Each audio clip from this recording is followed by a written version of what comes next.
5 আগস্টের পর থেকে এ পর্যন্ত আমরা কোনো চাঁদাবাজি করি নাই। আমরা চাই ন্যায় বিচার, একটি মানবিক বাংলাদেশ গড়ার, যে বাংলাদেশে সকল ধর্ম বর্ণের মানুষ মিলেমিশে শান্তিতে বসবাস করবে এবং যার যার যোগ্যতা অনুযায়ী, দক্ষতা অনুযায়ী জাতি গঠনে, উন্নয়নে অবদান রাখবে। এখানে কোনো ধরনের বৈষম্য হবে না। এর জন্য তারা রাস্তায় নেমে স্লোগান দিয়েছিল, উই ওয়ান্ট জাস্টিস। আমরা চাই ন্যায় বিচার। আমরা সেই ন্যায় বিচার প্রতিষ্ঠায় প্রতিজ্ঞাবদ্ধ। আল্লাহ আমাদের এই কমিটমেন্ট পূরণ করার তৌফিক দান করুন। আমরা তাদের স্বপ্ন বাস্তবায়নে কাজ করে যাব ইনশাআল্লাহ। আমাদের নিজস্ব কোনো এজেন্ডা নাই। আপনারা দেখেছেন 5 আগস্টের পর থেকে 24 সালের এ পর্যন্ত আমরা কোনো চাঁদাবাজি করি নাই, আমরা কোনো দখলদারি করি নাই, আমরা কোনো দুর্নীতি করি নাই, আমরা মামলা দিয়ে মানুষকে হয়রানি করি নাই, আমরা কারো উপর ব্যক্তিগতভাবে প্রতিশোধ নেই নাই।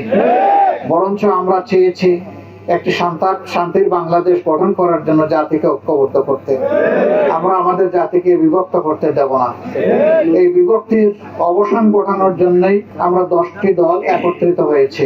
টানা তৃতীয়বার অর্জন করেছে দেশের সেরা সুপার ব্র্যান্ড স্বীকৃতি বসুন্ধরা টিস্যু। 10 মিলে আপনাদের সামনে এসেছি। আমরা বাংলাদেশের 300 আসনে পারস্পরিক সমঝোতার ভিত্তিতে বিভিন্ন দল থেকে আমরা প্রার্থী দিয়েছি। এখানে আমার সাথে কিছু প্রার্থী আছেন।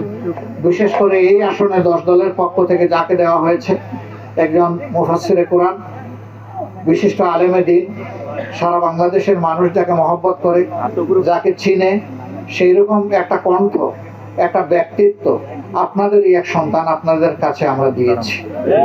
আমরা আশা করি আপনারা তার পাশে থাকবেন। তার পাশে থাকার মানে বাংলাদেশের পাশে থাকা, তার পাশে মানে যুবকদের প্রত্যাশার পাশে থাকা, তার পাশে থাকা মানে মা বোনদের নিরাপদ একটা বাংলাদেশের একটা ঠিকানার পাশে থাকা। আমরা কথা দিচ্ছি, জীবন যাবে অন্যায়ের কাছে মাথা নত করে। যেভাবে আবু সাঈদরা বুক পেতে দিয়েছিল, দেশের জন্য ওইভাবে বুক পেতে দিতে রাজি আছি। কিন্তু দেশের 1 ইঞ্চি জমির সম্মান কারো কাছে বন্ধক রাখবো না। আল্লাহ যেন এই তৌফিক দান করেন।